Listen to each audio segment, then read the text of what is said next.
All right, good afternoon, everyone. This is the MIECHV Quality Improvement Collaborative 4 Kickoff webinar. Today's date is January 13th. This will be the well child visits topic. If you are planning to participate in the family planning topic, you can sign off and sign back on at 1 p.m. because that's when we'll be hosting that webinar for family planning. So if your site is participating in family planning, you should not be watching this webinar because this is for the well child visits. However, if you want to watch, do so. Today's webinar will be hosted by Pam and Ice, one that you guys are familiar with. And we're just going to go over a few things at first. If you have a question, please hold it to the end. We will address all questions at the end. We also will give you more instructions on where to send your questions to because we would like to collect them so that if others have questions later on and that question has already been answered, then it will be shared through email as well as a FAQ document. So by the end of the webinar, you will be able to do the following things. Recognize the purpose and goals of the 4th MIECHV Collaborative in CQI, understand team expectations, identify the measures for data collection and reporting, prepare your team's participation in the Learning Collaborative as well as Learning Session 1, and then we'll also talk about common terminology of CQI. We also have with us today Ms. Kelsey Daniels. We want to congratulate her on her promotion. She is the new home visiting coordinator. So moving forward with your Learning Collaborative, you will be sending all data reports, all questions, all things concerning MIECHV data to Kelsey Daniels and not Iceland Baldwin. And then Pam Gillum will be supporting Kelsey in her transition into this role. So let's congratulate Kelsey. You can send her emails. Woo! All right. So MQIC4, what is it? MQIC4 basically just stands for MIECHV Quality Improvement 4. It's the 4th collaborative, so a lot of times you guys see me abbreviate that. That's just to help convince the writing, but you also need to know that your sites, if they've been here since the inception of MIECHV at Children's Trust, they probably have a lot of experience in quality improvement. So there's no need to fear if you're a new staff member because there is a lot of experience at your sites locally, as well as at your state lead office, which is Children's Trust.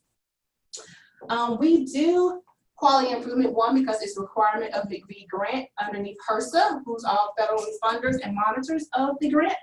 Also, we do quality improvement because we want to ensure that our families who are receiving our services are receiving quality services and that the services that we are delivering becomes better and better with time that produces the outcomes that we hope to see in those performance measures and any other reports that we're seeing in HRSA. Because we know that better outcomes in the healthcare world amongst MIECHV clients helps us sustain the grant itself. What do we hope to accomplish? With this collaborative, we're focusing on well child visits. It's something that we've done great in the past. However, we still have a little drop this past fiscal year as well as the previous year. And so we want to make sure that we put our primary focus back on the children in our program and they're getting the healthcare access that they need as well as the visits that they need. So what is CQI? CQI is the philosophy that most things can be changed.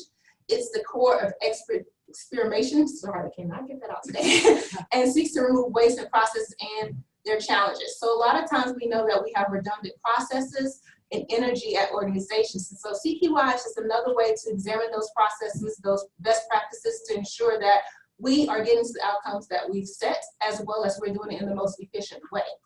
And we do that through the model for improvement.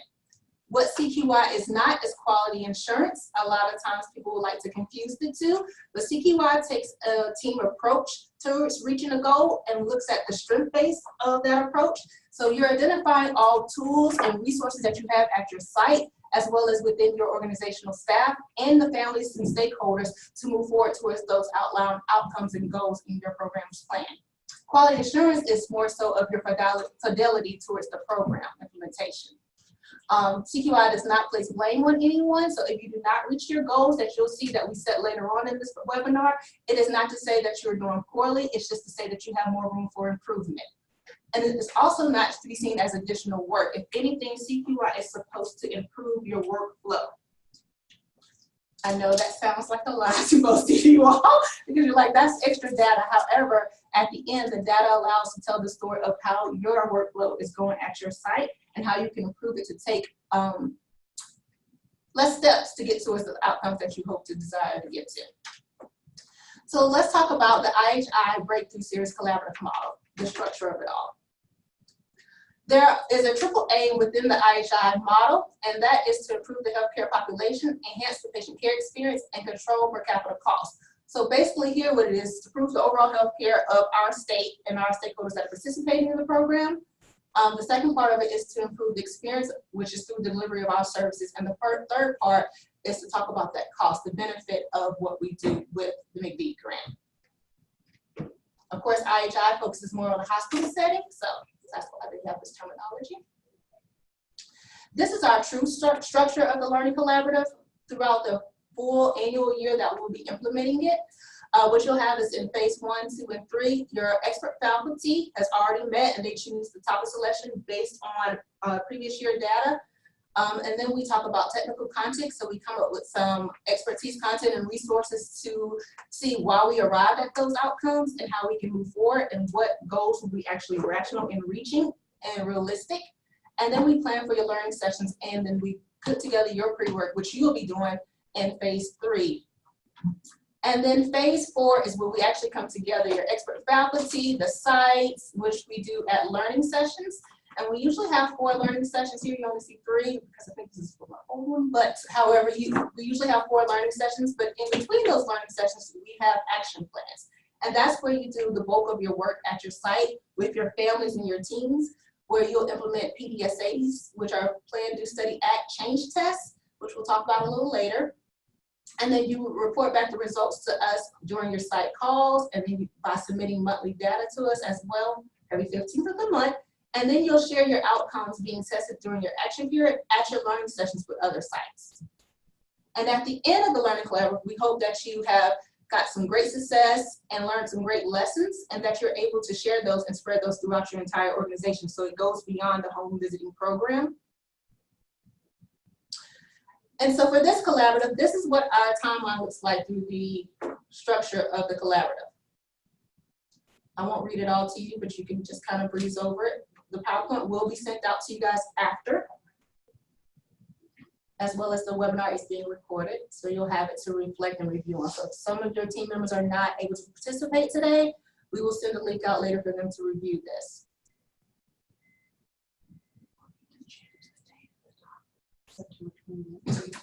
And at the top, it's supposed to say February 2020. As you see, I'm holding on to February 2019. But that should say the new year. And I changed it at the bottom.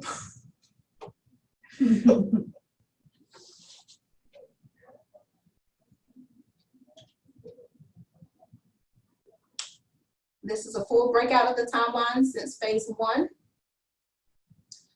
And you'll notice here that your learning session 1 will occur this March of 2020. The registration and date will be coming to you soon. You also should look for it in the front porch.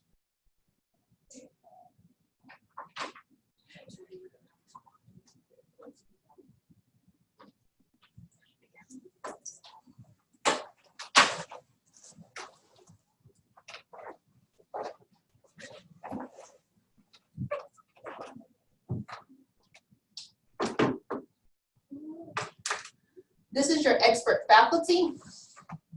Now, some of the expert faculty have asterisks, I said that last time, asterisks by their names. This is the expert faculty that will actually be participating in the other topic. However, they sometimes do advise the well child visit topic. So.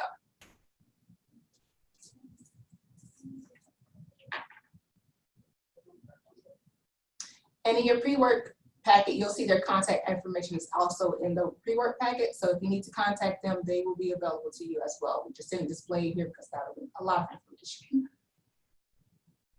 So these are the 2 topics for the Learning Collaborative, but again, this call is just for the well child visits. These are the participating sites for well child visits.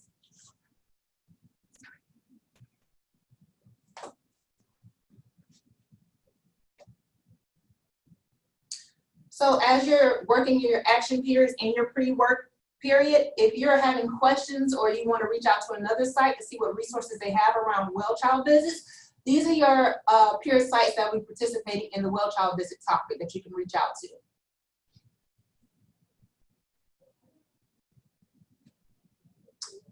All right, let's jump into well child visit. I think everybody's familiar with that face up there.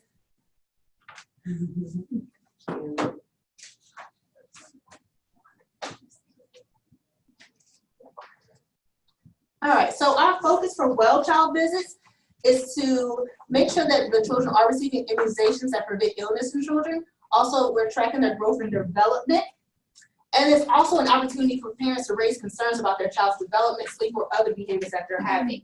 So well child visits are not just to go see the doctor, check up child's good, or only to come when the child is sick, but the well child visits are to prevent sickness as well as to identify any concerns you may have, as well as to establish rapport with your child's pediatrician so that they are aware and more familiar with your child's needs when you come into the office. So this is a great time to make sure that you are building some dialogue with your parents in this learning collaborative to prep them on what they should be looking for, how to empower them to address concerns they may have about their child's health during those well child visits.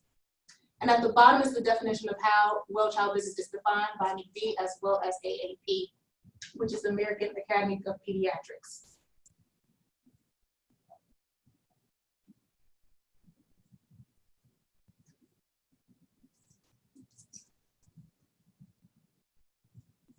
And I will share, because the last time we talked about our outcomes around well child visits, it was at our last annual performance measure workshop. But since then, we've concluded our annual data report for performance measures to HRSA. And just to talk about well child visits, the performance measure there, as of October 2019, we reported that for well child visits, South Carolina MIECHV improved from 77.2% to 82% with all sites. But for those participating in the learning collaborative topic, which is the 12 that was listed in the previous slides, that those had an outcome of 81.5%, which was a little lower by 3.1% than all sites. And so there's a little work here, but the more so, the focus should be on the number of visits that are done out of range. So there were 174 well child visits that occurred, but they were out of range. So we lost a big bulk of credit there. So your parents are getting the kids to their well child visits, however, it's out of range. And so we're gonna work on that through this learning collaborative about how do you ensure that your client and their child gets to the well child visit in a timely manner according to the AAP guidelines. So the culture we want to nurture. In CQI, we want to make sure during this learning collaborative that you actually create a learning environment at your organization and not just doing the learning sessions. Learning sessions are a great time to share across sites what you've learned, but also you should be learning within internally at your site. Also, we want to empower staff to drive improvement. That's why we ask you to identify team members earlier on so that you guys are controlling and monitoring your own improvements in CQI, and you're just reporting back to Children's Trust. You also should be increasing transparency and outcomes. And what we mean by transparency is that oftentimes you get reports from USC, Jennifer Browder, or Crouch, and you're wondering how did you arrive at that. But if we're steady in implementing CQI at our sites, we provide more transparency in understanding how we arrive at those data outcomes. And so having you implement CQI into your environment and your everyday practice provides more transparency for all staff to understand how you guys get to those data outcomes. And the last thing is rebalancing quality control and assurance and health access. So the major reason why we do CQI is so that we ensure that our participants do have quality access to healthcare. All right, so how are we going to do that? With our SMART aims. And so SMART aims are just as this. You can read them on the screen. They have to be specific, measurable, achievable, relevant, or relatable, and then timely. I'll let you guys kind of go over that because I'm not sure how many new staff members we have joining us.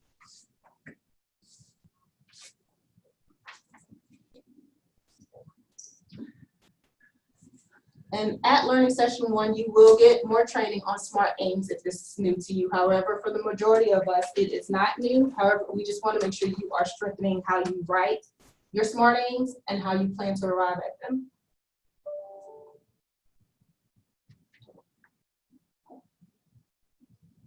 So our aim for well child visits. 85% of MIECHV children will receive their last recommended well child visits according to the AAP guidelines by March 2021. So our learning collaborative will end in March 2021. And our goal is that 85% of the children in the program will receive their last recommended well child visit. Not that they will receive any well child visit, it has to be their last according to the AAP guidelines.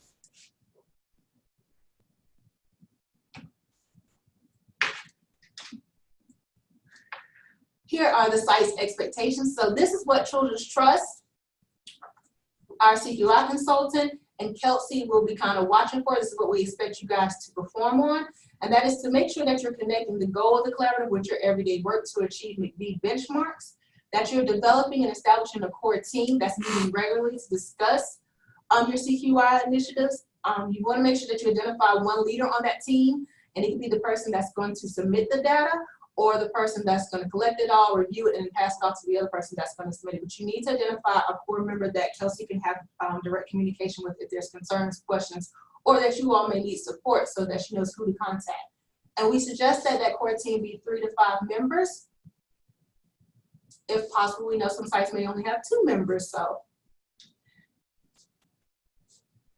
And then this learning collaborative is going to be a little different because we are moving to the requirement of engaging a parent partner. So it can be a former participant of a MIECHV program that you're familiar with. It also can be a current parent partner. So this is a time where you guys, during your pre-work time, that you need to come together and identify 1 or 2 parents that are in the program or previously completed successfully that can be engaged into CQI practices. They will not be required to come to the learning sessions or anything like that. This will be on your own, engaging them in your CQI work. We will provide some tips, some guidance, so you won't be out alone, but we talked about this the full year last year on around CQI, so you should be ready to go about this.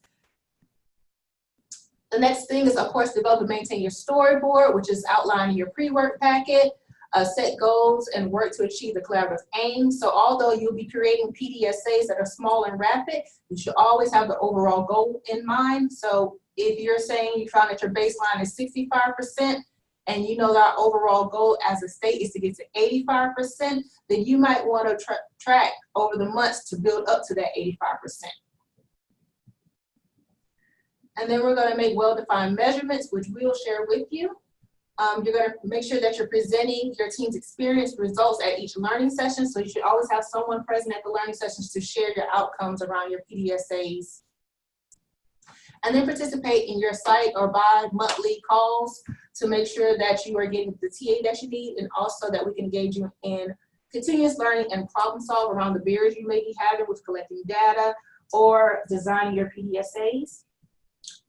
And then also, one big thing that we're going to hop on this year that I'm going to silently encourage Kelsey to check in on is to make sure that you guys are facilitating internal staff meetings around CQI. And then the last check is just extend partnerships through MOAs, but we'll talk about that, but it's only if it's appropriate. This is what you can expect from expert faculty.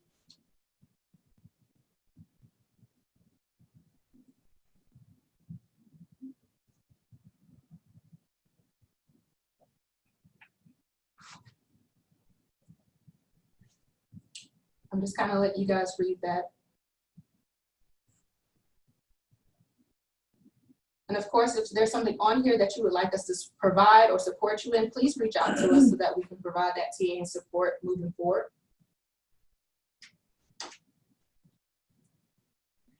Here are the materials for this learning collaborative. We will provide you with a project charter, a pre-work packet, a key driver diagram, or KDD, as you hear us call it, and we also call it a change package. A data reporting template, that's where you have your Excel spreadsheet with all the measures and definitions located on there. And then we'll provide you with some supplemental documents. Data collection and reporting. Just a reminder that data will be due every 15th of the month for the previous month. If you will be late, please notify Kelsey in a timely manner. If the 15th falls on a Saturday or Sunday, you know that it's due that following Monday. Please make sure that when you're inputting your data into the report, that your run charts are reading. If not, definitely reach out to us because we want to make sure that that is caught on early, and that if you're having any changes to your formulas or anything, please let us know so that we can send you a fresh data reporting template, because sometimes you guys will change it and then your run charts are off. So just make sure that you keep a main copy at somewhere safe and then copy that to another one so that you always have a backup for yourselves.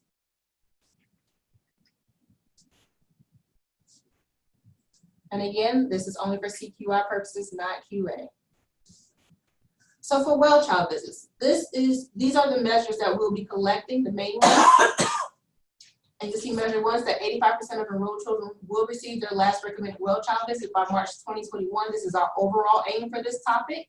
The second measure is that 90% of families with children due for a well child visit in the next 2 to 4 weeks will receive education on upcoming well child visits. So this learning session, we're gonna provide you with a lot of speakers because we wanna make sure that home visitors are equipped with the skills, education, and capacity to inform parents on what to expect at the next well child visit. Because this is what is gonna encourage them to get there because they need that information in order to ensure their child is developing properly and they're preventing any sicknesses or illness. Measure 3 is 90% of home visitors will know the status of children with the expected well child visit during the reporting month. And so we want to know that home visitors are, we want to make sure that home visitors are equipped with knowing or at least follow up or have some process in place with capturing, did they have a visit scheduled? Was it completed? If not, was one finally scheduled? And if it was completed, if it was scheduled, was it completed? Sorry, got tongue tied there. And so this will be provided as well. Well, so this is a funky one. This is Pam talking. So I don't think, Iceland mentioned this, you may have. So at the national level, they're going to be running a well child visit collaborative. And they were nice enough to send to us some of their pre-work to help us work with, to create our pre-work in essence. And part of that was they developed measures. And so we went through the measures that they drafted and figured out which ones made most sense for us in South Carolina. Measure number 3 here is actually one of the well child visit measures that came from the national level. It's a funky one to me because it says 90% of home visitors and not 90% of families in which the home visitor knows the status. And so one of the things we can consider doing is changing that, because if you only have 2 home visitors and one collects it, then that's only 50%. You would expect it both, but you would never reach 90%. Whereas it probably makes more sense because what we're really trying to do here is make sure that the children that are enrolled are getting their recommended last well child visit. And so for me, it makes more sense that the home visitor would know what that status is of 90% of the families that they serve, because I would assume that the other 10% where they might not know the status, there may be good reason for that. So this is what the measure is today, but I want to point out that, you know, as in the spirit of continuous improvement, we do change measures sometimes because we want it to make most sense. So I just wanted to point that out about this particular measure. Okay. So you guys may see a change in wording for measure 3 so that we are capturing, as you know, the status of your families as home visitors. Measure 4 is that 90% of families have identified an accessible primary care physician. So that's what PCP stands for. It will be in your glossary dictionary in your pre-work packet. Measure 5 is 85% of families with signed consent for information sharing across PCPs, which is your primary care physician providers, and home visiting programs. So we are encouraging that you guys get some type of consent form or ROI, which is release of information to share information across pediatricians and home visiting programs, because you're not just serving your site. Measure 6 is that 100% of children with expected well child visits this month were assessed for potential barriers to completing well child visits. So we know we're trying to understand our demographics better and the characteristics of those clients who are not completing their well child visits. And so this is where we'll capture it in this measure. And then measure 7 is families in which a barrier was identified, and 75% of the families identified a solution with their home visitor. So once you have a barrier identified in measure 6, we want you to kind of have some discussion with the families of how to address it if possible. We know that all barriers cannot be addressed. That's why we have 75%. And even then we had some discussion as expert faculty that may be a little bit large. However, we still hope that you're having discussions whether or not you can provide a solution or not. So it should still be a discussion about the barriers. Because any barrier that she may not be able to address locally, maybe it's something we can do at the state level. If not, we still need to report it as this is why the well child visits are not being completed. So it supports your outcomes later on when we're reporting back to HRSA annually. So let's look at the reporting templates. Bear with me as I switch screens. So while she's pulling it, this is Pam. I'm going to walk you through the data reporting template. It looks, for those of you who've been around for a while, the data reporting template structure really has not changed much. We try to keep it so to look the way you're used to, so that it's familiar to you and you don't have to try to learn something new. But I'll run through the components of the data reporting template and then through some of the measures. Can everyone, can y'all see? New share. Oh, I see. And here, go to the Screen. Go down. There? Yeah, hit that. Okay. And then hit share. And then hit Share that with us. Thank you. All right, we're almost there, y'all. Are we good? Okay. So let's start down at the bottom for the tabs. So well child visit data entry, this is where you'll be putting in your numbers, okay? There is nothing super special about the colors that I chose. The reason why it's yellow then blue then yellow is mostly just so you can see it differentiates the measures. The greens, you'll notice, are auto-calculated. You will not be able to put a number in this box when we send this to you. It will be protected and it will be automatically calculated based on measures, numbers that you put in one of from the previous columns. So for example, your total number of families with completed home visits, this will be, well, we'll be just looking at that just to compare it to the number of families with children due for well child visits in the next 2 to 4 weeks. But this will be your denominator, and then we'll have those who are overdue or due for a well child visit. So this is the spreadsheet again, and you'll see as we go across, the ones again that are in green are auto-calculated. Then you'll notice at the end, the white sections, these are the goals. So like this is what you were looking at previously in Iceland's PowerPoint. These are the goals so that you have them readily available to you in the spreadsheet, just at the end of the data entry sheet. Then you'll have your next tab, which is the run charts well child visits. You'll notice that they are blank right now. This is also going to be protected. I figured out you can actually protect a worksheet so that when you put your data in this sheet, it will populate here and create the run charts for you. So hopefully they'll populate correctly and you won't have anything messy. But if you do, let us know. The next one is your instructions. So what this will be is, and we're still working on this because I want to make sure we're using the same measures, correct measures. We are already finding changes we want to make already. But this will have a definition in here for you in the second row for each of these measures. So that when you're like, well, I'm not quite sure what I'm supposed to put here, you can go and read that. Then you have your operational definitions.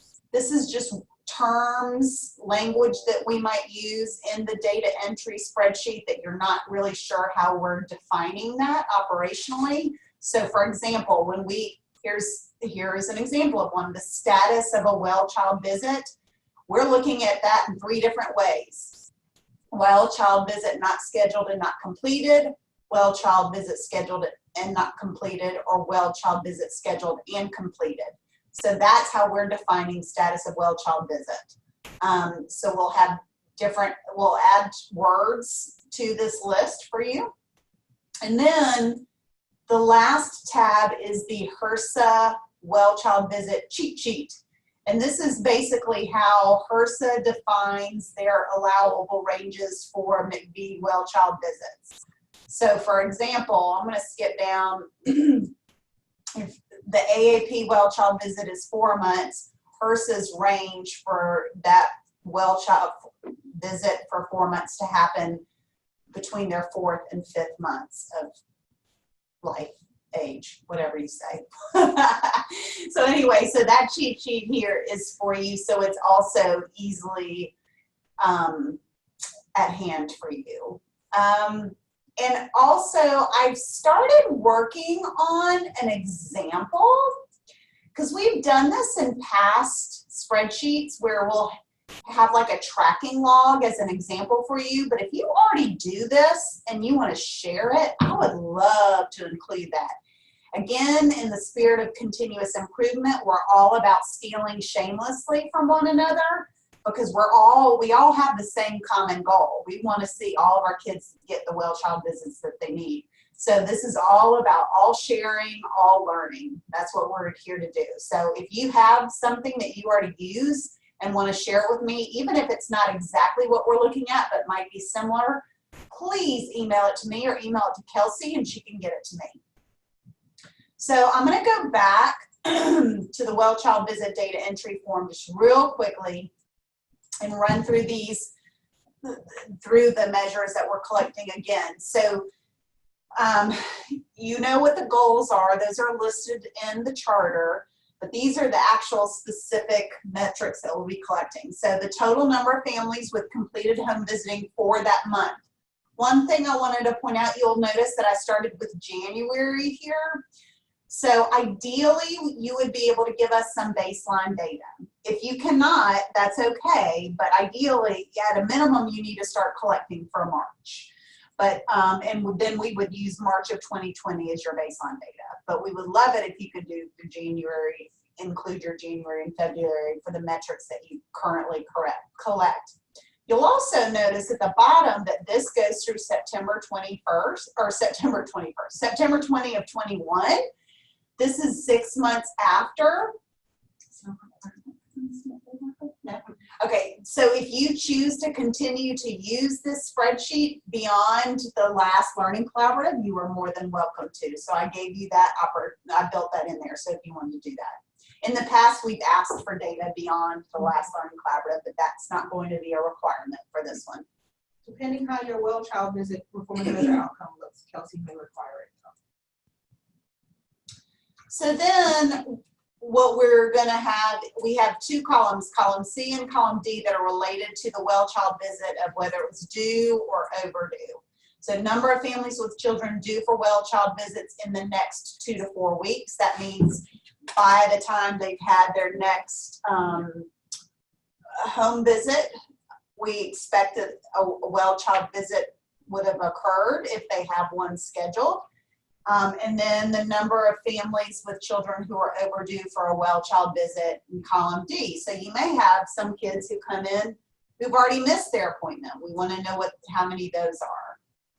And then remembering that this is all about preparing them, helping them prepare for a well child visit.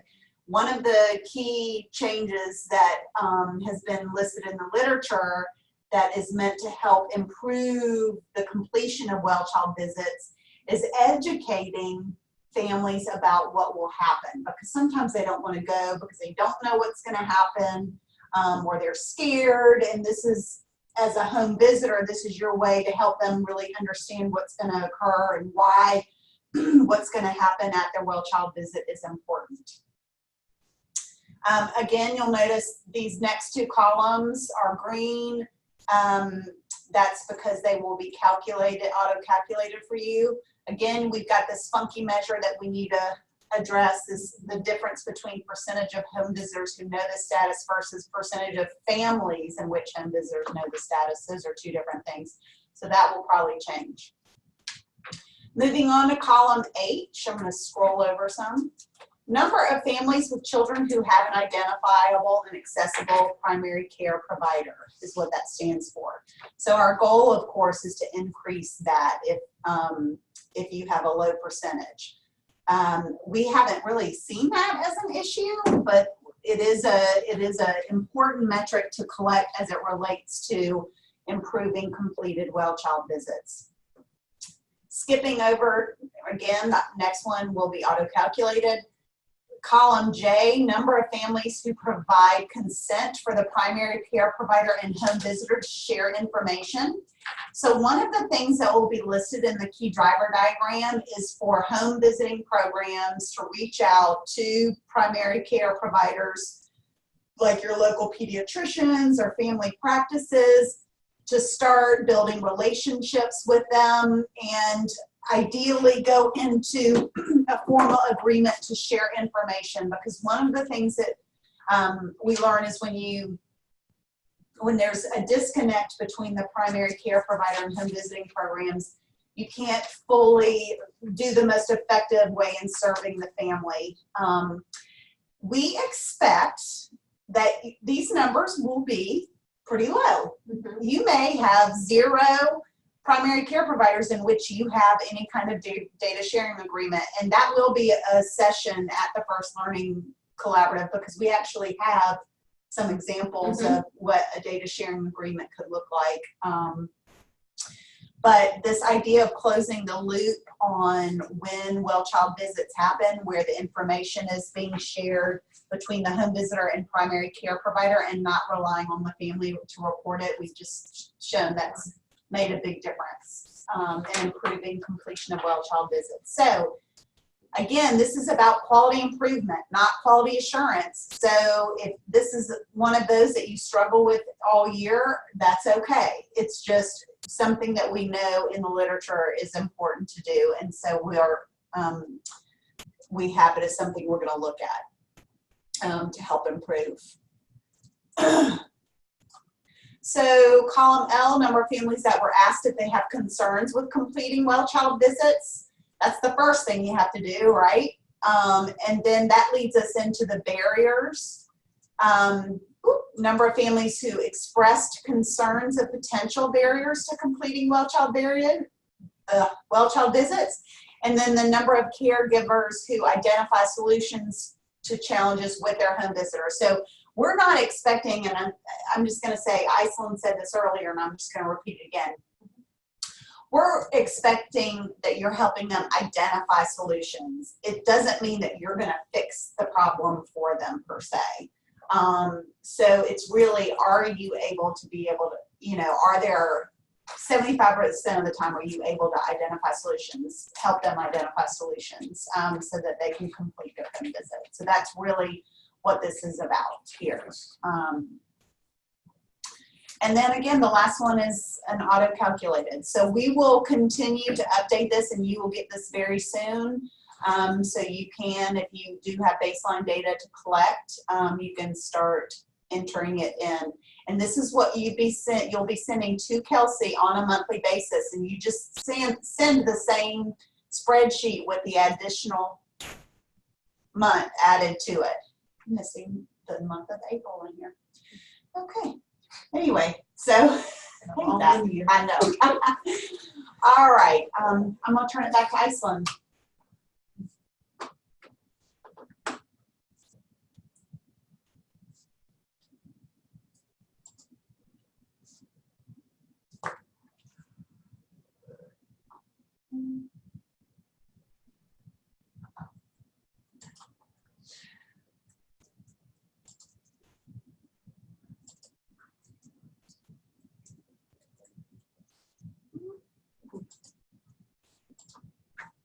All right, so one other resource that we're giving you is the KDD, the key driver diagram, or the change packet as we call it.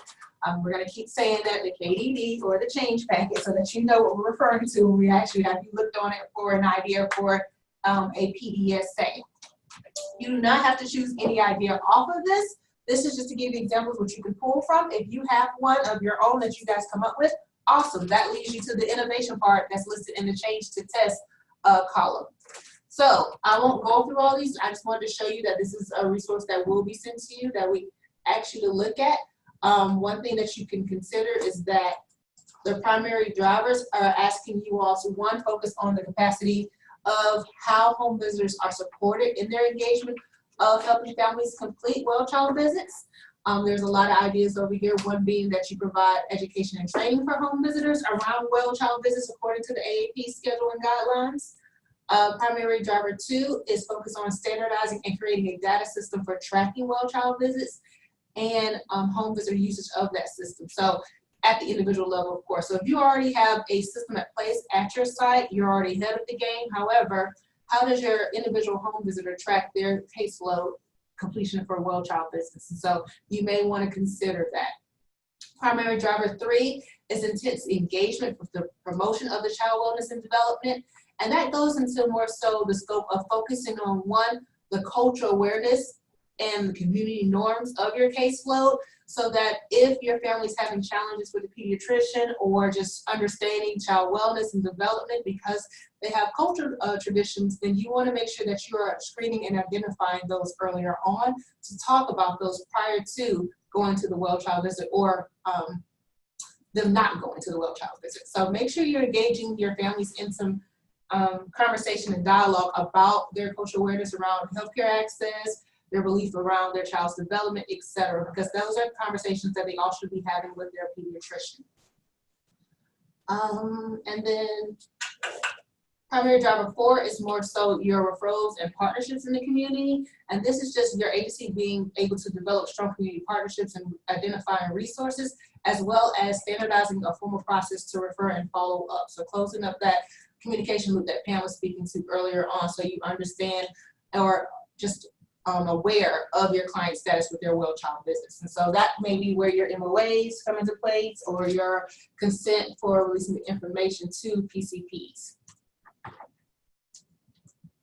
So we will be sharing that as well.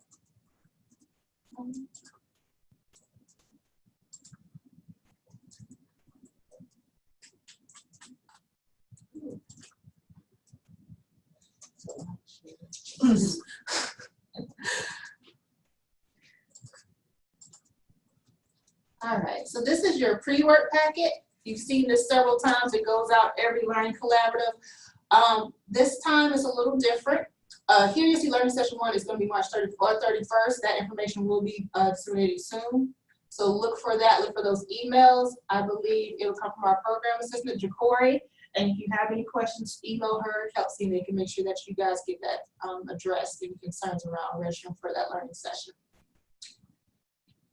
It will be in Columbia. Again, here's your expert faculty. I should show you. Also has the contact information, so if you need to reach them, this is a list you can go to. These are your pre-work activities. This is the main part that you guys need to sit down with your teams after the webinar or sometime between now and February 28th when your charters are due. But you want to make sure that you talk through your activities with your teammates after you identify them. So the first activity is to identify and create the improvement team. The second one is to get started with creating process for data collection and measure. So who's going to collect it, how you're going to collect it, when you're going to collect it, because you don't want to wait till the 15th to collect information when it's due to Kelsey. So you need to have a system in place for making sure that the previous month data was collected and it's turned into one central location and person so they can share it with Kelsey by the 15th of the month. Activity 3 is prepare a storyboard. That's on here a little lower. You guys have done that several times, just a sign board. You can change this up. Kelsey can assist you if she has any ideas. If you guys want to get creative, let Kelsey know and she may approve that you do some type of other form of a storyboard. Activity 4 is to consider and create MOAs or ROIs, which is release of information, or consent forms to share in between providers. And then the 5th one is to identify a parent primary caregiver participation on a CQI team. So you need to think about, again, what past participants may be good to include in your CQI work, or a current one that has excellent home visit completion rates and you want to engage them into your CQI team. So consider that as well as part of your pre-work. And so it goes a little more detail through each activity. So read this thoroughly. If you have questions, definitely send them to Kelsey. And there's your glossary, and she will get it to you.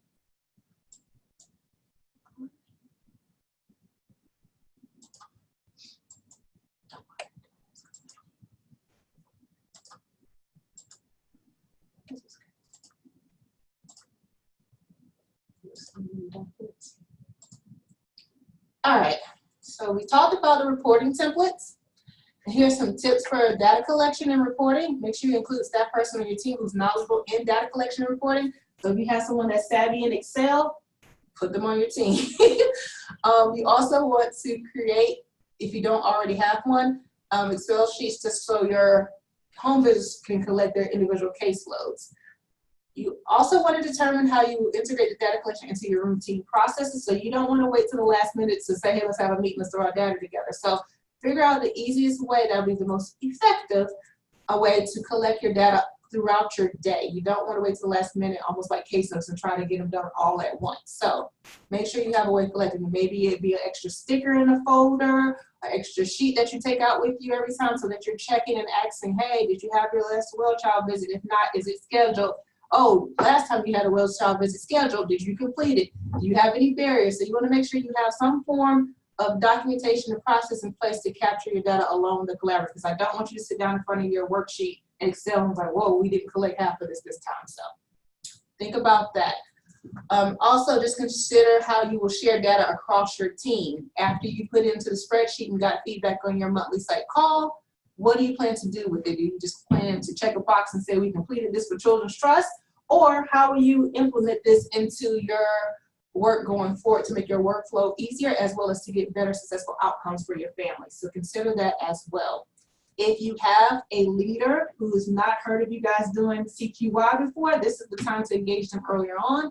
They can come to the learning session just to kind of get a vibe of what's going on with CQI initiatives at Children's Trust and MIECHV. So this will be the time to engage them early on, to share with them what you'll be doing, and then have them check in throughout the learning collaborative.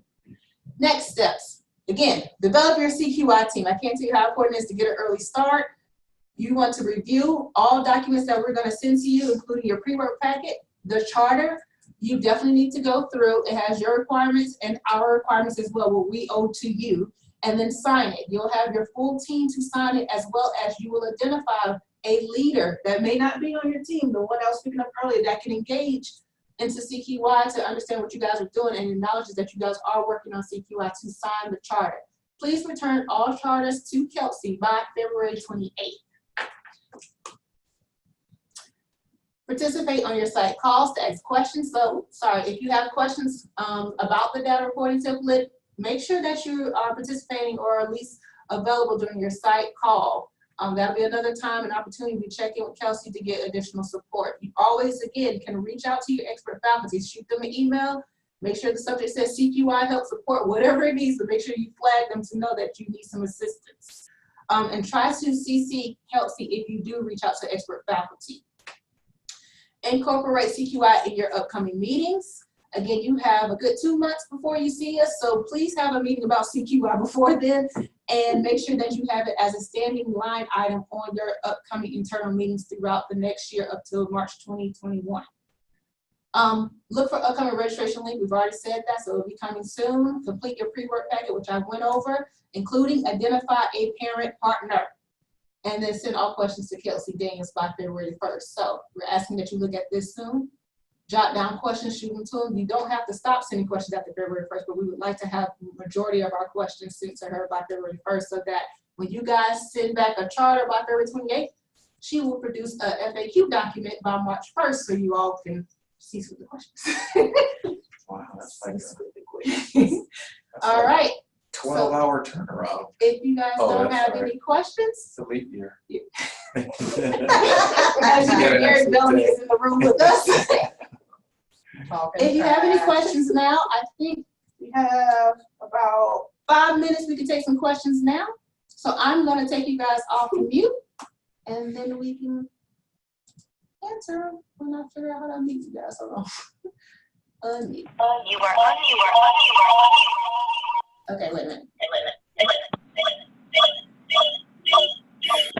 Okay, I'm going to allow you all to take yourselves off mute. So if you have a question, you can take yourself off mute and ask the question. or you can raise a hand, put a comment in the chat box, and we'll answer it or address it. That's all from earlier when we were sharing the screen.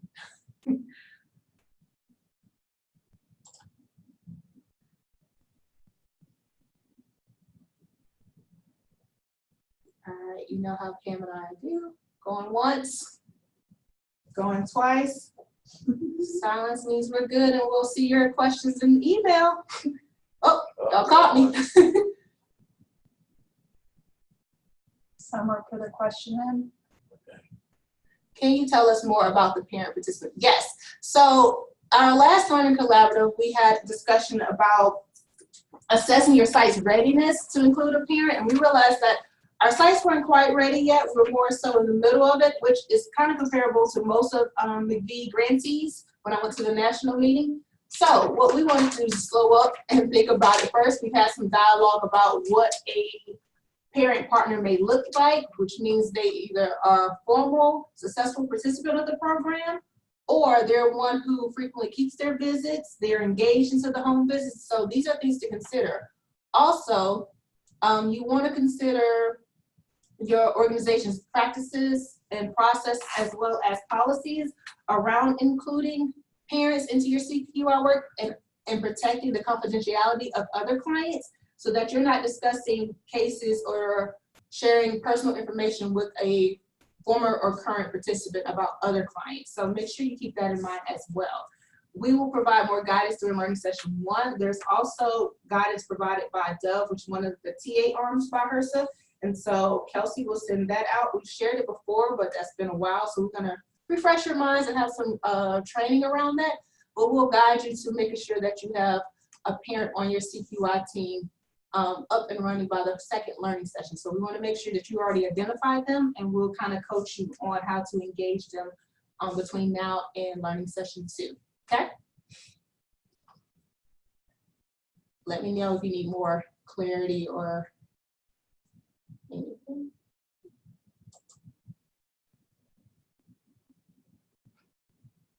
Okay, Summer says you'll email the question to you, Kelsey.